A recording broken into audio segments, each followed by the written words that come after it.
Assalamualaikum warahmatullahi wabarakatuh.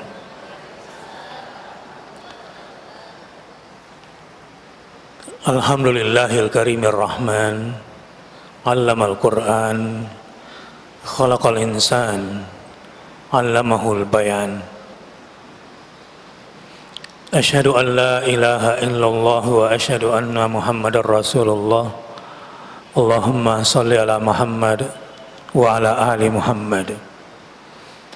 Subhanaka la ilma lana illa ma 'allamtana innaka antal alimul hakim. Subhanaka la ilma lana illa ma 'allamtana innaka antal alimul hakim. Subhanaka la ilma lana illa ma 'allamtana innaka antal alimul hakim. Rabbi zidni ilma. Hari ini kita akan lanjutkan bahasan kita di ayat 36 ya, ayat 34 sampai akhir. Fa idza ja'atit tammatul kubra, maka apabila malapetaka yang sangat besar, yaitu hari kiamat telah datang. Fa idza ja'atit tammatul kubra. At-tammatul kubra di sini ditafsirkan secara ringkas malapetaka yang sangat besar atau hari kiamat. Hari kiamat sebagai malapetaka besar digambarkan situasinya pada ayat setelahnya. Apa yang terjadi ketika at-tammatul kubra itu terjadi? Yauma yatadzakkarul insanu ma sa'a. Pada hari ketika manusia teringat. Teringat apa? Teringat akan apa yang telah dikerjakannya. Jadi rupanya pesan di balik malapetaka itu memberikan pesan yang sangat mendalam sehingga orang-orang pada masa itu mengingat apa saja yang pernah dikerjakannya di dalam hidupnya. Wa burrizatil jahimu liman yara. Kondisi selanjutnya secara kronologis dijelaskan. Dan diperlihatkanlah neraka dengan jelas kepada setiap orang yang melihat, yang selama ini masih banyak meragukan apa iya neraka itu ada, apa betul kebangkitan itu akan datang. Wa burrizatil jahimu liman yara. Dan diperlihatkanlah neraka dengan jelas pada saat itu kepada setiap orang yang melihat. Fa'amma man tagha. Adapun orang yang tagha, melampaui batas, wa atharal hayatad dunya, dan lebih mengutamakan kehidupan dunia, fa innal jahima hiyal ma'wa. Maka sesungguhnya nerakalah tempat tinggalnya. Wa amma man khafa maqama rabbih. Dan adapun orang-orang yang takut kepada kebesaran Tuhannya, wa nahan nafsa 'anil hawa, dan menahan diri dari keinginan hawa nafsunya, fa innal jannata hiyal ma'wa. Maka sesungguhnya surgalah tempat tinggalnya. Jadi di ayat ini dijelaskan dua penyebab orang akan masuk neraka jahim dan dua penyebab orang masuk surga, berkaitan dengan hari kiamat, hari malapetaka besar itu. Apa saja dua penyebab orang ini masuk neraka menurut ayat ini? Masuk neraka jahim, yang pertama melampaui batas, yang kedua lebih mengutamakan kehidupan dunia. Sebutkan dua alasan, dua penyebab orang masuk surga menurut ayat ini. Satu, orang-orang yang takut kepada kebesaran Tuhannya, dan yang kedua, menahan diri dari hawa nafsunya. Ada kisah lagi digambarkan di ayat ini, setelahnya adalah yas'alunaka 'anis sa'ati ayyana mursaha. Orang-orang yang melampaui batas itu dulu pernah bertanya seperti ini di dunia. Orang-orang kafir bertanya kepadamu, wahai Muhammad, tentang hari berbangkit, kapankah terjadinya? Fima anta min dzikraha, siapakah kamu? Siapakah kamu wahai Muhammad sehingga berani-beraninya dapat menyebutkan waktunya? Ila rabbika muntahaha, kepada Tuhanmu lah dikembalikan kesudahannya atau ketentuan waktunya. Tidak ada yang pernah bisa mengetahui kapan datangnya hari berbangkit itu. Tugasmu wahai Muhammad, innama anta mundziru may yakhshaha, kamu hanyalah pemberi peringatan bagi siapa yang takut kepadanya atau takut kepada hari berbangkit. Ka'annahum yawma yarawnaha lam yalbasu illa 'ashiyatan aw duhaha. Pada hari mereka melihat hari berbangkit itu, mereka merasa seakan-akan tidak tinggal di dunia, melainkan sebentar saja, seperti di waktu sore atau pagi hari saja. Inilah ayat yang akan kita coba dalami pada kesempatan yang berbahagia ini. Kita lihat dulu tafsir Jalalainnya, setelah itu baru kita masuk kepada tafsir yang lain, agar lebih mendalam lagi pemahaman kita seputar ayat ini.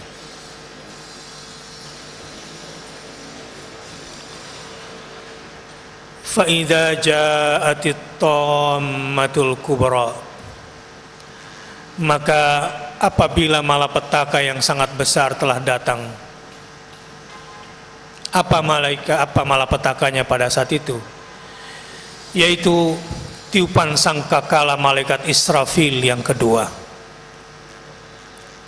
Ini tiupan yang kedua kalinya. Yauma yatadzakkarul insan, pada hari ketika manusia teringat. Yatadzakkar, teringat. Lafal yauma berkedudukan menjadi pengganti daripada lafal idza. Di atas idza ja'atit tammah ada idza, kemudian diganti di sini yauma yatadzakkarul insan. Pada saat at-tammah al-kubra itu terjadi, semua manusia tiba-tiba teringat. Akan apa mereka teringat? Apakah tentang hartanya di dunia? Tidak. Masa akan apa yang telah dikerjakannya sewaktu ia masih di dunia? Apakah itu perbuatan baik atau perbuatan buruk? Tiba-tiba seperti diulangi, di-rewind. Saat itu peristiwanya sangat menakutkan. Semua tiba-tiba teringat. Misalnya yang pertama kali barangkali teringat pada masa itu, yang orang akan hitung adalah banyakan mana mengingat Allah ataukah lupa kepada Allah selama di dunia ini. Yang kedua barangkali sesuai ayat, karena yang pertama kali dihisab oleh seseorang, oleh Allah Subhanahu wa taala dari seseorang adalah salatnya.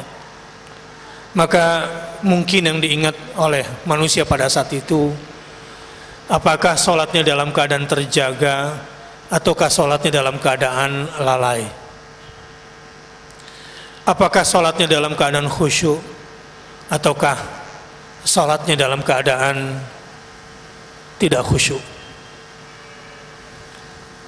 Dan seterusnya, pada saat itu manusia akan mengingat semua apa yang diperbuatnya.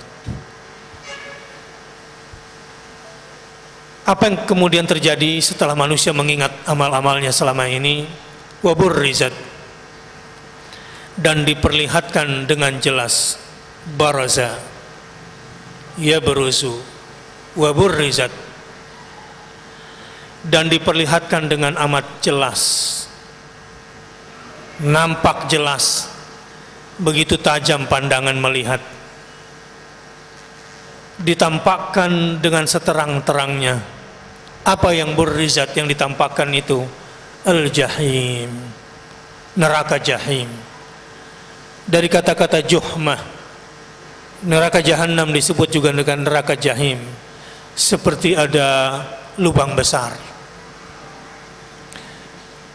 Bayangkan kalau ibu-ibu, bapak-bapak berada di tepi kawah gunung berapi yang menggelegak lahar dan magmanya. Itu kira-kira hanya miniatur kecil saja. Itulah jahim, juhmah, seperti lubang besar yang berisi dengan lahar dan magma yang sangat panas, yang bahan bakunya adalah manusia dan batu. Liman yara, kepada setiap orang yang melihat.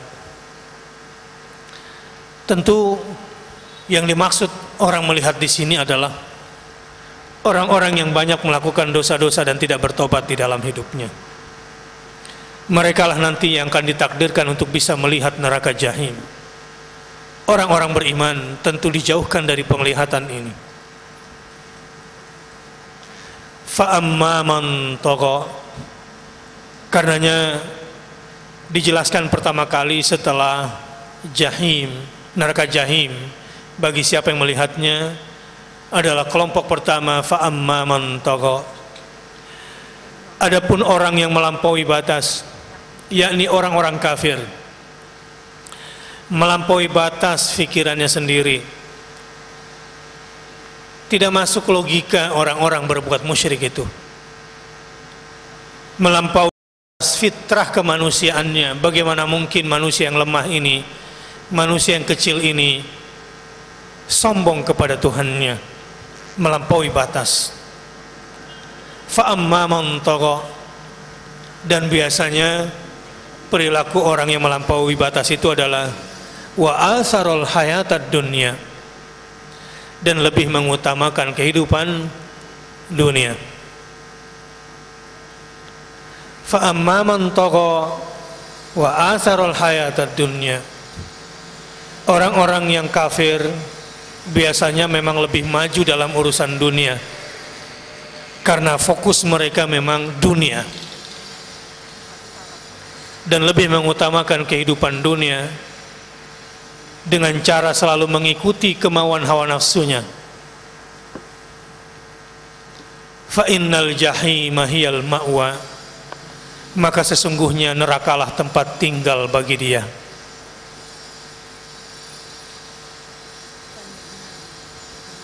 Hidup mengikuti hawa nafsu, mengikuti keinginan kita sendiri, mengikuti pikiran kita sendiri, mengikuti selera-selera sendiri. Ini yang disebut dengan hawa nafsu. Biasanya memang mengikuti yang enak-enak saja, mengikuti yang mudah-mudah saja. Itu cenderung biasanya disukai oleh hawa nafsu. Lain halnya jika kalbu itu sudah dipenuhi oleh ketakwaan dan zikir kepada Allah Subhanahu wa ta'ala, maka biasanya keinginan dan selera-selera itu berubah. Tapi memang Allah yahulu bainal mar'i wa qalbihi, Allah yang membatasi antara manusia dengan kalbunya. kita bahkan tidak bisa mengendalikan hati kita sendiri. Ketahuilah pada saat kita tidak mampu mengendalikan hati kita sendiri, pikiran kita sendiri, saat itu karena kita sudah jauh dari Allah dan tidak ditolong oleh Allah Subhanahu wa taala. Dan sebetulnya kita dalam posisi bahaya. Tapi betapapun pahit keputusan yang kita ambil, ketika itu dasarnya karena Allah Subhanahu wa taala, maka yakinlah bahwa itu baik buat kamu. Sebelum saya melangkah jauh, saya ingin cerita sedikit. Saya pernah cerita di ruangan ini tentang Imam Ahmad ibnu Hanbal yang tidak mampu menguasai hatinya. Ketika diharapkan kehadirannya oleh orang yang selalu beristighfar kepada Allah Subhanahu wa taala. Satu hari Imam Ahmad mendapat berita dari seseorang bahwa ada seseorang di ujung dusun kampung sana ingin sekali berjumpa dengan Imam Ahmad. Sampai pada akhirnya dengan ongkos sendiri Imam Ahmad pergi ke dusun tersebut, tapi tidak tahu siapa yang hendak dikunjunginya. Namun hatinya ini seperti tidak bisa dikendalikan untuk berjumpa dengan orang itu. Padahal beliau adalah seorang ulama besar dengan setumpuk acara dan urusan yang sangat besar. Sampai di dusun itu Imam Ahmad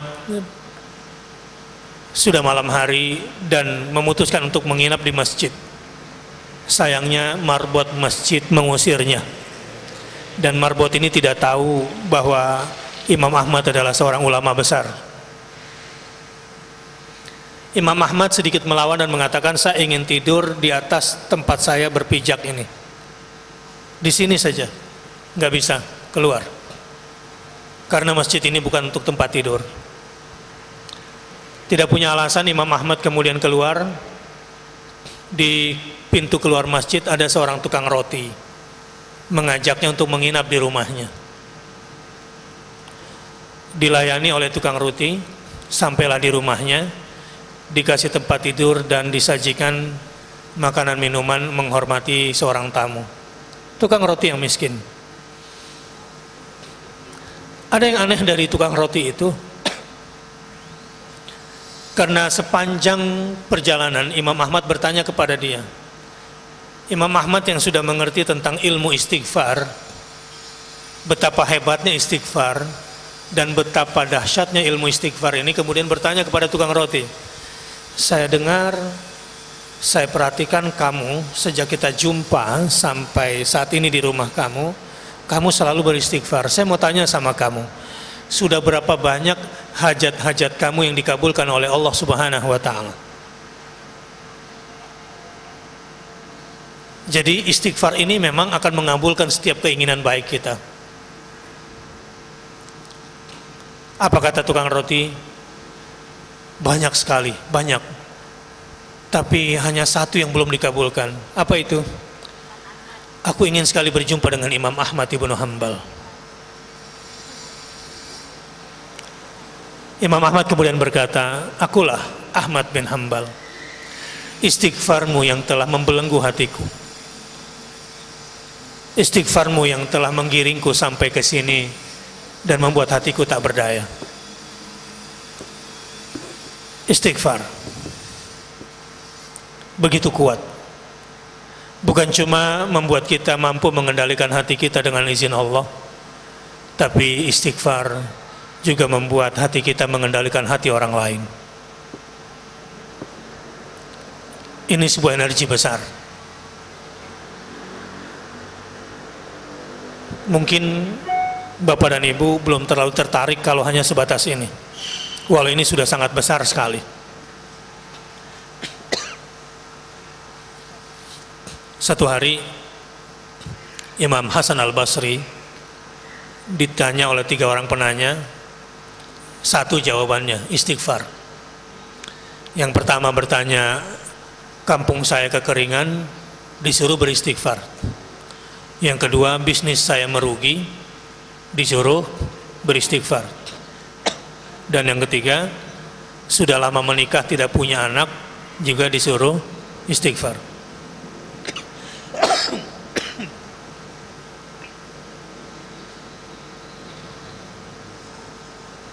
Ada yang komplain kepada Hasan al-Basri. 3 penanya dengan berbeda pertanyaan, engkau jawab hanya dengan 1 pertanyaan, istighfar. Kenapa begitu? Lalu dijawablah dengan surat Nuh yang sering kita baca di ayat 10 sampai ayat 12. A'udzu billahi minasyaitonir rajim. Faqultu astaghfiru rabbakum innahu kana ghaffara yursilis samaa'a 'alaikum midrara wa yumditkum bi amwali wa banin wa yaj'al lakum jannatin wa yaj'al lakum anhara. Ini dahsyat sekali istighfar. Kita bisa mengendalikan hati kita sendiri insya Allah. Jadi barang siapa yang hatinya sedang dikecamuk dengan gejolak hawa nafsu, percayalah, rumusnya adalah hanya zikrullah. Dan diantara zikir penting untuk bisa menguasai hati, menguasai kerajaan diri kita, beristighfarlah. Saya pikir anak saya tidak faham dengan 2 cerita yang saya sampaikan dan 3 ayat yang saya bacakan tadi. Bi, aku ada tugas kultum nih di sekolah Muhammadiyah. Aku bicara apa ya? Bicara istighfar aja. Bicaranya apa? Ya 2 cerita. 1 cerita Imam Ahmad, yang kedua cerita Imam Hasan al-Basri, yang ketiga kamu tutup aja pakai surat Nuh. Ini yang kelas 5 SD. Tapi mungkin gayanya pengen ikut bapaknya, barangkali saya nggak nonton. Ada yang menarik, anak kelas 5 SD ini kultum tidak paham sebetulnya apa yang dia katakan. Saya juga nggak yakin dia sering istighfar. Tapi setelah turun dari acara itu, guru-gurunya minta teksnya. Dan beberapa pejabat rumah sakit Islam yang sedang sholat di masjid sekolah itu juga tiba-tiba banyak yang terenyuh. Saya tidak yakin dia paham, maksud saya mungkin dia hanya menyampaikan ayat, seorang anak kecil gitu ya yang tidak paham. Tetapi memang istighfar itu sangat kuat mengendalikan hati kita sendiri dan mengendalikan hati orang lain, terutama bagi yang ingin bertobat dari gejolak hawa nafsunya. Astaghfirullahaladzim wa atubu ilaih. Dan insya Allah rezekinya bertambah, dan insya Allah keturunannya diberkahi, dan insya Allah negerinya pun gemah ripah loh jinawi kalau penduduknya banyak istighfar.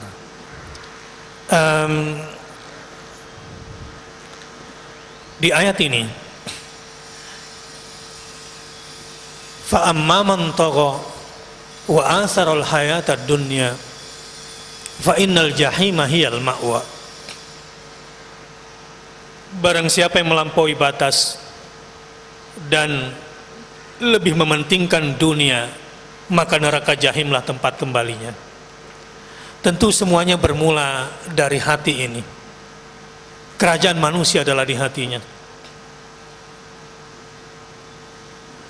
Wa amma man khafa maqama rabbih, dan adapun orang yang takut kepada kebesaran Tuhannya dikala ia berdiri di hadapannya, wa nahan nafsa, dan menahan diri, maksudnya menahan nafsu amarahnya, anil hawa, dari keinginan hawa nafsunya.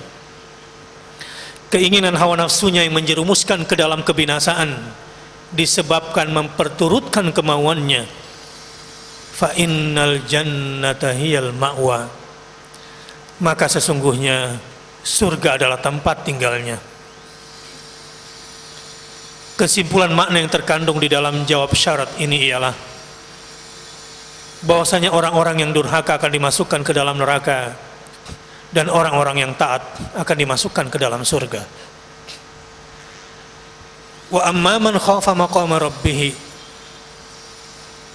dan adapun orang-orang yang takut akan kedudukan Tuhannya ketika berada di hadapan Tuhannya atau ketika dia sendirian. Lagi-lagi ini berkaitan dengan hati kita sendiri. Astaghfirullahaladzim, astaghfirullahaladzim wa atubu ilaih. Setiap kita pasti pernah mengalami saat-saat di mana kita tidak bisa mengendalikan hati kita sendiri. Tadi saya sudah menjelaskan salah satu tips penting untuk menguasai hati kita adalah istighfar. Tapi kalau mau lebih dari itu, mau lebih kuat lagi menguasai hati dan pikiran kita, bertasbihlah yang banyak.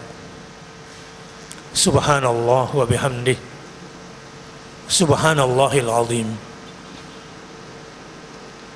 subhanallah wa bihamdih, subhanallahil azim, subhanallah wa bihamdih, subhanallahil azim. Ini adalah sebuah kalimat mulia yang dipilihkan untuk manusia mulia, dan yang memilikannya adalah zat yang maha mulia. Subhanallah wa bihamdih, subhanallahil azim. Kalau ada perkataan yang paling tepat di setiap saat untuk kita katakan, kalau ada ungkapan yang paling pas di setiap kesempatan untuk kita ungkapkan, adalah zikrullah. Dan di antara zikir-zikir yang tinggi setelah beristighfar, dan tentu yang paling tinggi adalah la ilaha illallah, dan di antara zikir yang paling baik adalah tilawatul Quran. Maka wasabbihu lailan tawila, bertasbihlah kamu sepanjang malam sebanyak-banyaknya. Wa minal laili fasjud lahu wasabbihu lailan tawila. Bahkan kalau perlu, perpanjang rukukmu dengan bertasbih, perpanjang sujudmu dengan bertasbih. Wa amma man khafa maqama rabbih wa nahan nafsa 'anil hawa fa innal jannata hiyal ma'wa. Kalau mau masuk surga sejak di dunia, pintu gerbangnya adalah zikrullah. Pintu gerbangnya adalah mengingat Allah Subhanahu wa ta'ala. Kalau ingin merasakan kedamaian yang sesungguhnya, sebentar lagi bulan damai itu akan datang, bulan rezeki itu akan datang, bulan Quran itu sebentar lagi akan datang, bulan penuh kenikmatan, bulan berisi Lailatul Qadar, bulan di mana para malaikat akan berturunan, sebentar lagi akan datang bagi jiwa-jiwa yang ingin memperbaiki dirinya agar tergolong wa amma man khafa maqama rabbih, menjadi pribadi yang mengagungkan Allah di dalam kalbunya, wa nahan nafsa 'anil hawa, dan mengendalikan hatinya, fa innal jannata hiyal ma'wa, insyaallah dia akan rasakan suasana surgawi. Kita lanjut pada ayat setelahnya. Yas'alunaka, mereka bertanya kepadamu wahai Muhammad, yakni orang-orang kafir Mekah itu bertanya-tanya kepada Muhammad sallallahu alaihi wasallam. Tentang apa mereka bertanya? Anis saati ayyana mursaha, tentang hari kiamat, kapankah terjadinya? Kapankah saat terjadinya? Ada ayat lain yang menggambarkan tentang ini semua.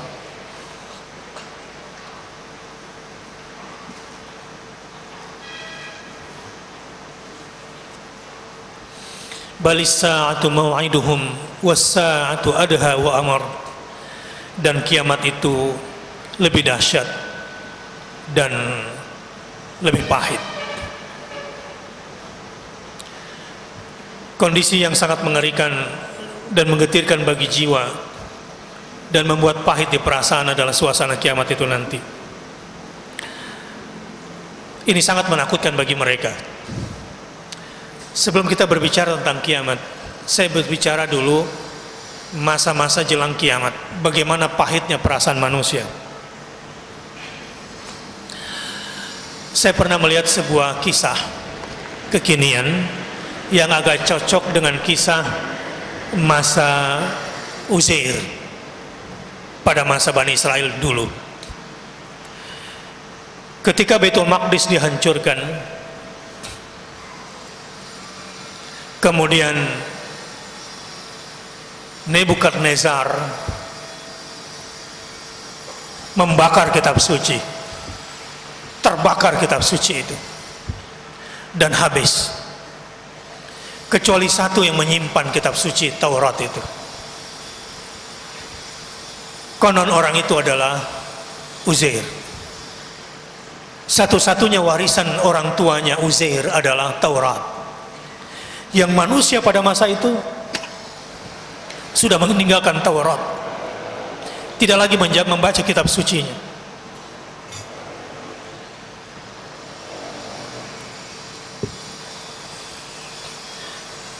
Pikiran mereka kalut, jiwa mereka kusut. Tapi ada satu manusia yang masih komit hidup bersama kitab suci Tuhannya, itu adalah Uzair, yang setiap hari membaca.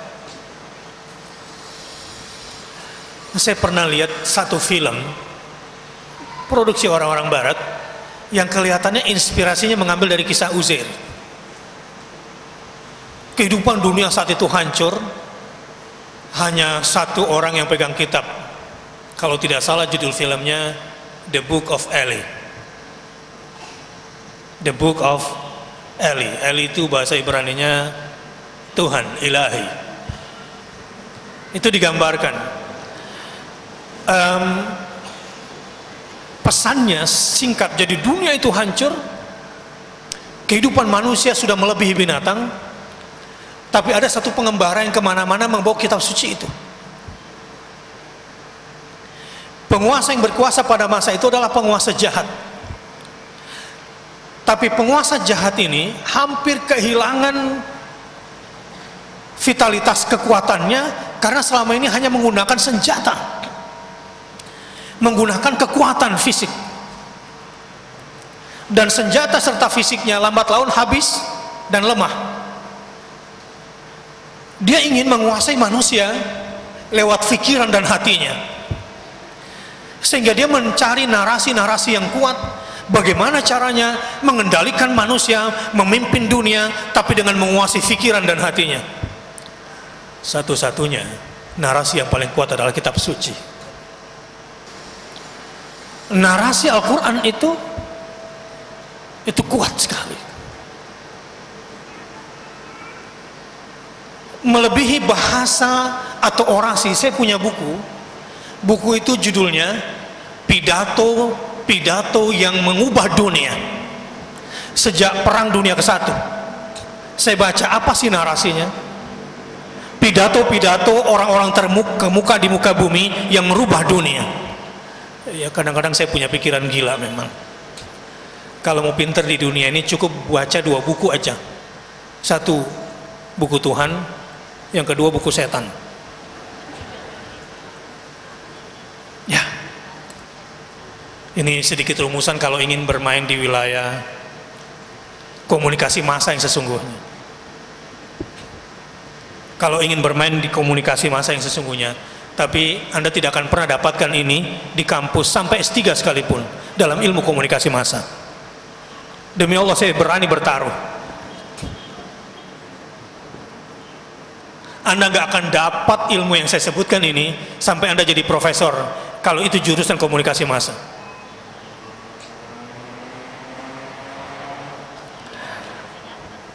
Tapi kalau mau masuk kelas tadabbur, insya Allah nggak sengaja akan dapat.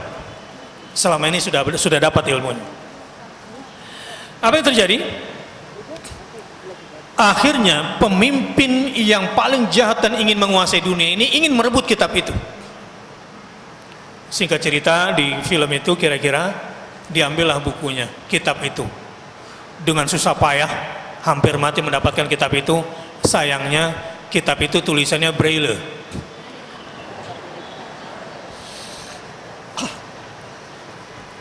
Sehingga cuma-cuma dia dapat. Dan pemilik kitab itu sudah menyimpan di dalam hatinya dan dia sudah hafal. Dan begitulah ceritanya Uzair sebetulnya, yang setiap hari membaca kitab itu, dan usai dibaca kitab itu disembunyikan di tempat yang sangat-sangat ketat penjagaannya. Saya mau bilang, Anda nih yang sudah punya Quran banyak di rumah nggak dibaca, nggak ditadaburi, rugi banget. Padahal di situ sumber kekuatan yang sesungguhnya. Rugi sekali. Yas'alunaka 'anis sa'ati ayyana mursaha. Ini akhir zaman. Orang-orang yang selamat adalah orang yang berpegang teguh kepada kitab suci Al-Quran. Fima anta min dzikraha. Tentang apakah atau mengenai apakah anta min dzikraha, hingga kamu dapat menyebutkan waktunya. Maksudnya kamu tidak memiliki ilmu mengenai kejadiannya sehingga kamu dapat menyebutkan waktunya. Ini teguran. Tidak ada yang pernah bisa mengetahui hari kiamat, tetapi ketika membaca Al-Quran seakan-akan hari kiamat begitu visual. Ketika membaca hadis-hadis Nabi Sallallahu Alaihi Wasallam begitu kelihatan peta akhir zaman. Begitu pula kisah Uzair. Uzair kemudian selamat, padahal ketika itu Bani Israel hampir punah, dan yang menyelamatkan Bani Israel adalah orang yang memegang kitab sucinya. Nah, saya mau bilang sama bapak-bapak dan ibu-ibu, hidup ini kalau mau selamat dunia akhirat, nggak akan miskin. Negara ini mau bagus, Pak Presiden baca Quran yang banyak, jangan baca koran. Pak Presiden jadikan Quran sebagai pijakan, nggak usah pusing dengan komentar di koran. Insya Allah akan selamat Pak Presiden negeri ini. Nah, kecuali Gubernur DKI nggak baca Quran, jadi saya nggak bisa mengusulkan. Ada kisah. Setelah saya banyak istighfar, belajar banyak istighfar, tiba-tiba usai sholat subuh saya kedatangan tamu di rumah. Ustadz, ada seseorang yang ingin berjumpa dengan Ustadz. Siapa? Pendakwah. Oh, ahlan wa sahlan. Hari Jumat bisa nggak? Hari Jumat saya keluar kota. Oh iya, saya ada acara di Malaysia, peresmian 3.000 rumah ngaji. Nggak bisa. Kalau mau silakan datang Kamis. Baik Ustadz, nanti akan saya sampaikan pada protokolernya. Loh, protokoler? Ya, supaya dia merubah waktunya untuk ikut waktu Ustadz. Saya bilang, emang siapa yang mau ketemu? Adik ipar Raja Emirat, seorang pengusaha properti besar. Oh ya? Ya udah, ketemu aja. Di akal sana lah, nggak usah ke rumah. Orang bisnis kalau didatangi oleh tokoh seperti itu, yang ada dalam pikirannya apa? Fulus. Wah, kalau kedatangan ketahuan sama Kementerian Ekonomi, ini investor ini. Harusnya karpet merah.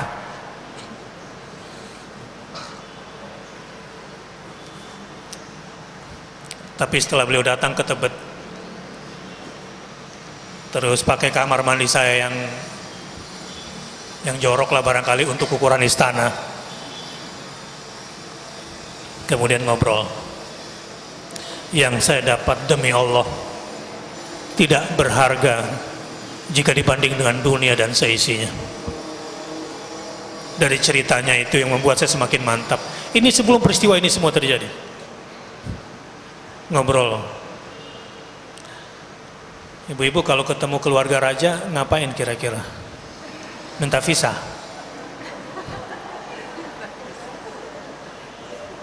Demi Allah enggak.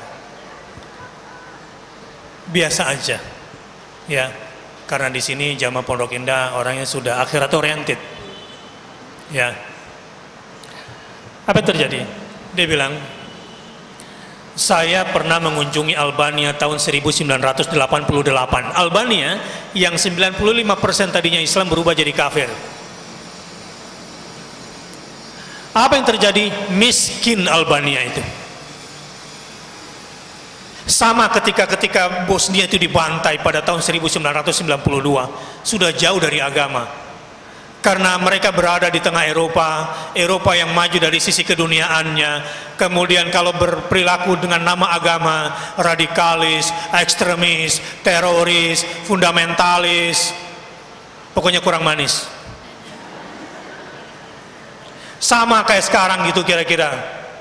Kalau ada yang ngomong Quran penuh, apalagi Islam, apalagi ada jihad, wah BNPT dan Densus 88, wah udah gatel, perlu salep 88 lah kira-kira begitu. Dan pada kondisi seperti ini banyak orang Islam yang juga takut membicarakan jihad. Takut. Ya beberapa dai terkenal takut dekat saya. Ustadz, Anda mau ngomong di TV sebetulnya begini. Udah lu ngomong kayak kiai aja deh. Jangan ikut kayak gue, nanti lu nggak ngetop.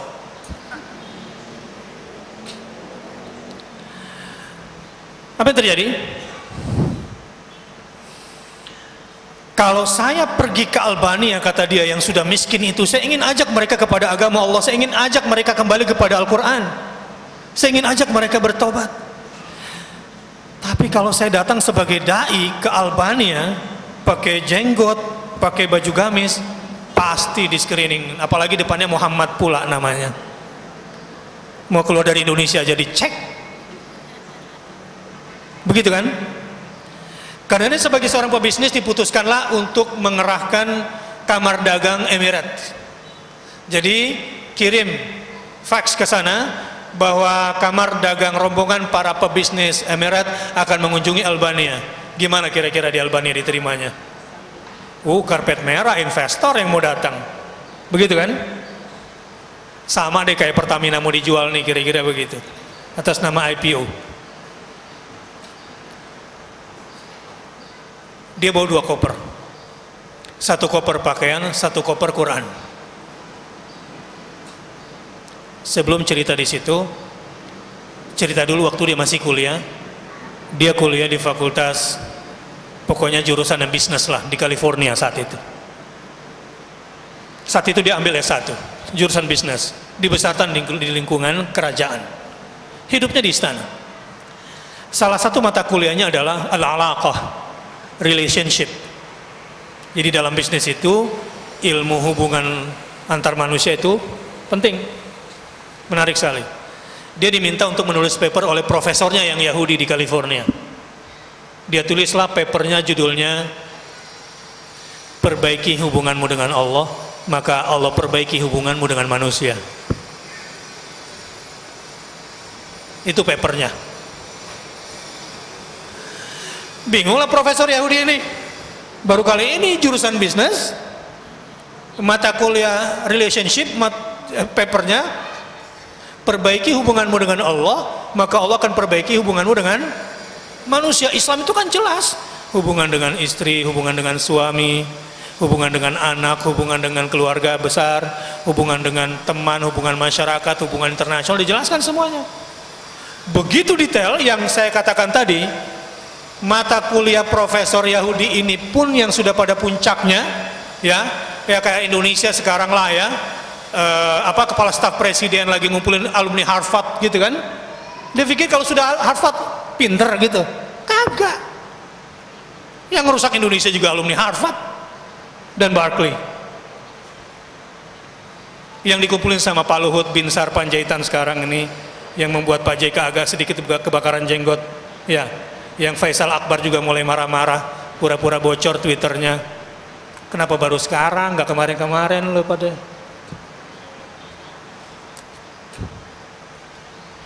Dia kuliah di sana. Orang tuh kalau sudah ada Quran di dalam jiwanya, terang benderang keputusannya. Enggak mencela-mencele, pelintat-pelintut, kelemar-kelemer, kemenyak-kemenyek, apa lagi?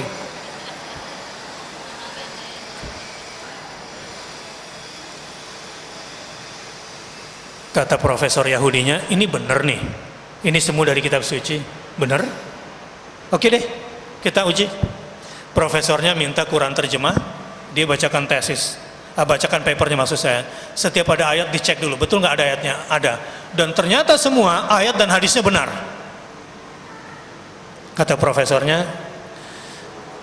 yang sudah mulai kagum ini, nanti malam kamu datang ke rumah saya ya, saya undang makan malam. Ngapain? Kamu ceritain soal hubungan ini ke istri saya, ke anak saya ya, saat makan malam. Siap? Makan malam lah ke rumah profesor itu.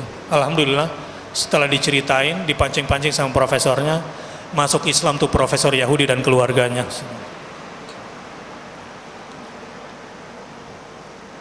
Jadi ilmu relationship itu tadi, membangun relasi dalam konsep Al-Quran dan hadis tentang rezeki.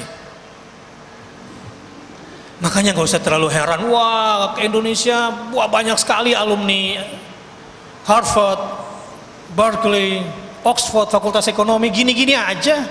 Dulu nggak pakai profesor juga kaya Indonesia. Apa nih masalahnya dengan umat Islam? Jangan-jangan ilmu abal-abal lagi yang didapat ini. Al-ilmu bis sanad, ilmu yang paling benar itu adalah qala Allah wa qala. Apalagi urusan ekonomi dan rezeki.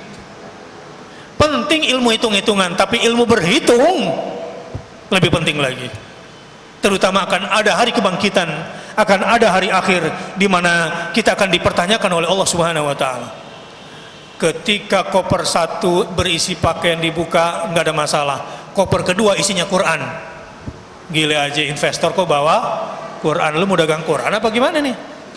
Kebetulan yang periksa di imigrasi itu Jenderal Bintang 1 yang menjemput para investor dari Emirat ini. Apa kata orang imigrasi itu? Di negara kami, apa yang Anda lakukan ini adalah pelanggaran tingkat paling tinggi. Membawa Quran ini, kitab Tuhan ini. Dia bilang, saya sempat agak gemeter juga saat itu. Baru kali ini bawa kitab suci kok dianggap pelanggaran paling besar, karena memang dibakar di sana kalau ada Quran di Al-Quran itu. Sama teman-teman saya dari Kazakhstan ketika kuliah di Madinah pada masa itu tahun 90, itu mereka tuh bisa hafal Quran di gunung-gunung sambil sembunyi. Nggak boleh oleh pemerintahan Uni Soviet pada masa itu punya Quran di rumah, berbahaya. Sama ketika zaman Orde Baru awal-awal dulu, kalau kita ada kajian-kajian agak mirip mendalam tadabbur gini, lewat dulu itu. Saya termasuk orang yang rajin mengikuti penceramah yang radikal dulu. Jadi ngelihat ustadz ditangkap di atas mimbar itu udah biasa dulu. Ustadz kita tadi waktu ngaji ditangkap di mimbar gitu kan, dipecut, ditonjok, dijorokin, ditendang pakai sepatu tentara, udah biasa dulu ngelihatnya. Sekarang giliran gue digituin.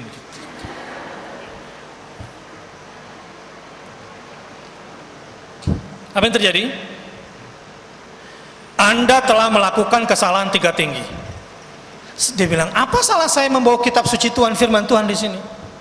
Sehingga kemudian dibaca beberapa ayat kepada Jenderal Bintang 1 itu.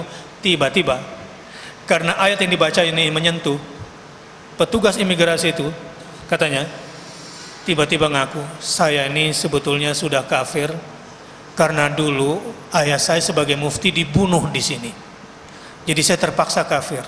Terus boleh nggak minta Qurannya? Karena ini barang mahal di Albania. Oh nggak boleh. La yamassuhu illal mutahharun. Yang boleh menyentuh hanya orang-orang yang sudah bersuci. Jadi saya harus ngapain? Please. Kamu harus mandi dulu, sholat dulu, wudhu dulu. Sesudah dilakukan itu semua, ayo saya udah sholat nih, minta dong satu. Nggak bisa, kamu belum syahadat ulang karena kamu tadi bilang kamu sudah kafir. Syahadat ulanglah dia, asyhadu an la ilaha wa asyhadu anna muhammadar rasulullah. Setelah itu dikasihlah satu Quran. Dia buka dua kancing baju atasnya itu, didekapnya Quran itu di dadanya seperti ibu yang kehilangan anaknya bertahun-tahun sambil merintih menangis. Apa kata petugas itu? Saya akan bantu kamu sebisa yang saya lakukan. Masuk, saya akan kawal Quran 1 koper ini. Sudah? Bisnis tetap, meetinglah dengan Kementerian Ekonomi di Albania pada masa itu. Ini kejadian tahun 88. Setelah meeting selesai, bisnis selesai, apa sih orang bisnis, paling kan ngelihat proyek, visible atau tidak, taruh duit, selesai, kan ada uang kadin. Nomor 1 bagi saya dakwah, ini kata orang bisnis ini. Jalanlah dia ke masyarakat dan ketemulah, kemudian ditanya, Anda apa agamanya? Takut-takut dia ngomong, Muslim ya? Dulu. Loh, sekarang sholat nggak? Udah nggak sholat. Pak, tolong jangan bicara sholat di jalan.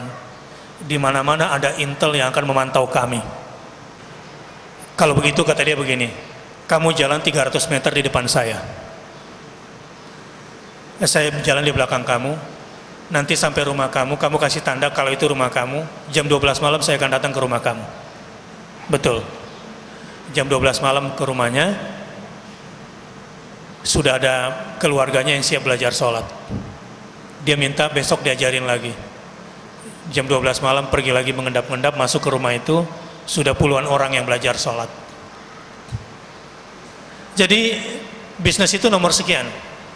Nomor 1 adalah dakwah. Cerita si Emirat tadi begini, ternyata ada teman bisnisnya juga seorang bilioner dari Eropa. Nanya,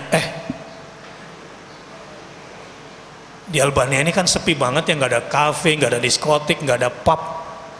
Tapi kayaknya kamu setiap malam jam 12 keluar deh, pasti kamu party ya?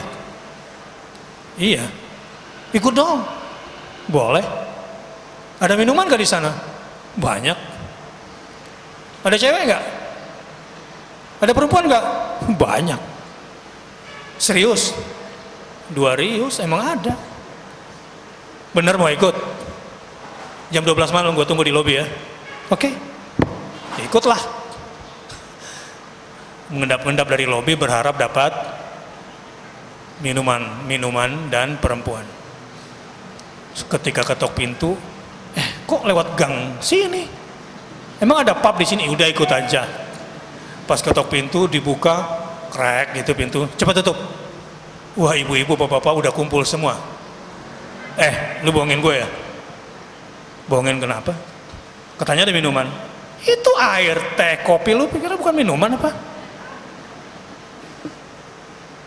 Katanya ada perempuan. Ini perempuan. Saya nggak bohong kan, yang kamu tanya ada minuman apa enggak? Kalau kamu bilang minuman keras baru, saya bilang nggak ada. Lu tanya perempuan, gue bilang ada ini. Gila lu, dia bilang. Jadi gimana? Udah tunggu aja sebentar, gue ngajarin sholat dulu. Perhatiin aja di sini. Setelah dilihat ngajarin sholat dan orang-orang pada ruku, pada sujud panjang, kemudian berdoa dan menangis, si bilioner ini bertanya, inikah agama yang kalian anut? Iya. Baru kali ini saya melihat Tuhan disembah dengan penuh kemuliaan ketika wajah kehormatan disejajarkan dengan telapak kaki. Akhirnya masuk Islam dia. Dan setelah itu Albania kemudian bangkit lagi agamanya. Ya, Syekh Albani itu dari Albania. Dan setelah itu saya punya teman-teman kuliah di Madinah juga dari Albania. Bangkit lagi Islam. Dulu gaji menterinya pada tahun 88, kata Syekh ini, Syekh Muhammad, dulu gaji menteri itu 50 US dollar saja. 50 US saja dulu itu gajinya.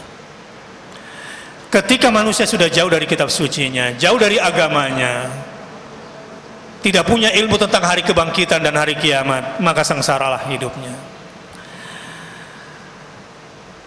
Ila rabbika muntahaha, kepada Rabbmu lah dikembalikan kesudahannya, yaitu mengenai ketentuan waktunya.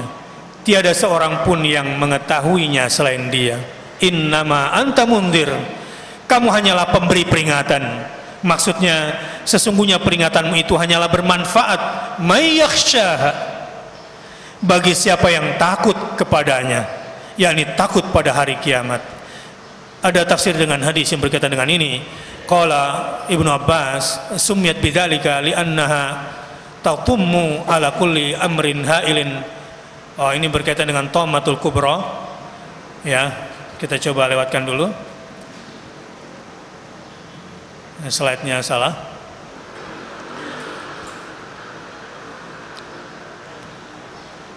Bagi siapa yang takut kepadanya. Jadi peringatan tentang hari kiamat ini hanya bermanfaat bagi orang yang takut kepada hari kiamat atau hari pembalasan. Ka'annahum yauma yarawnaha lam yalbasu. Pada hari mereka melihat hari itu, mereka merasa seakan-akan tidak tinggal di dalam kubur mereka, illa asyiyatan aw duhaha, melainkan sebentar saja di waktu sore atau pagi hari. Artinya pada satu sore hari atau pada satu pagi hari saja. Jadi setelah melihat siksa api neraka itu, ketika dibangkitkan dari kubur, kita tidak hidup di dunia ini kecuali seperti hanya hidup di sore hari saja atau di pagi hari saja. Kita coba lihat ayat yang terkait dengan ini. A'udzubillahi minasyaitonirrajim. Waji'a yawma idzin bi jahannam yawma idzin yatadakkarul insan wa anna lahu dzikra. Dan pada hari itu ingatlah manusia, akan tetapi tidak berguna lagi mengingat itu baginya. Baru mereka ingat, oh iya ternyata di dunia dulu pernah diingatkan, tapi hari ini sudah tidak berfungsi lagi ingatannya itu. Sudah tidak ada gunanya lagi kalau mau menerima peringatan pada saat itu. Ada hadis Nabi, coba kita lihat yang terkait dengan ayat terakhir ini. Qala Ibnu Abbasin ka'annahum yawma yarawnaha lam yalbathu illa 'ashiyatan aw duhaha. Amma 'ashiyatan fama baina adh-dhuhri ila ghurubis syamsi aw duhaha ma baina tulu'is syamsi ila nisfin nahari. Ibnu Abbas sehubungan dengan ayat pada hari mereka melihat hari berbangkit itu, mereka merasa seakan-akan tidak tinggal di dunia melainkan sebentar saja di waktu sore atau di waktu pagi hari. Bahwa yang dimaksud dengan sore hari ialah jarak waktu mulai dari zuhur sampai dengan terbenamnya matahari. Sedangkan yang dimaksud dengan pagi hari ialah jarak waktu antara terbitnya matahari sampai dengan pertengahan matahari. Jadi kira-kira setengah hari saja. Itu secara hidup keduniaan. Tapi dinilai dari sisi ketakwaan, mungkin akan banyak manusia melihat seakan-akan hidup di dunia cuma 1 jam saja. Inilah penghujung ayat ini, dan mohon maaf atas semua khilaf dan salah.